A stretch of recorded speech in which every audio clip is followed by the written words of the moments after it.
para sa mga bagong na MOSFET, no?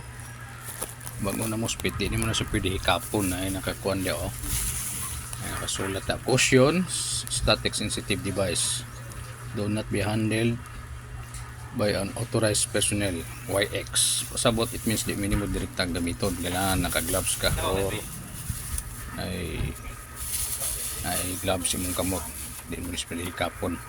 Unya kung magsolda mo, i-ground ng soldering iron, ibutangan akong wire niya padung dire,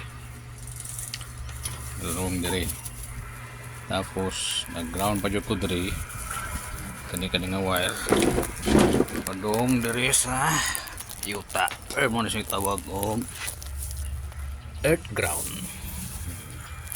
Kita nyo, earth ground siya kanina doong sa buwan dire man nato ibutang ang MOSFET. Nag-ground na siya dire, nag-ground pa nyo ko dire doong sa akong soldering iron. Okay, moro na siya.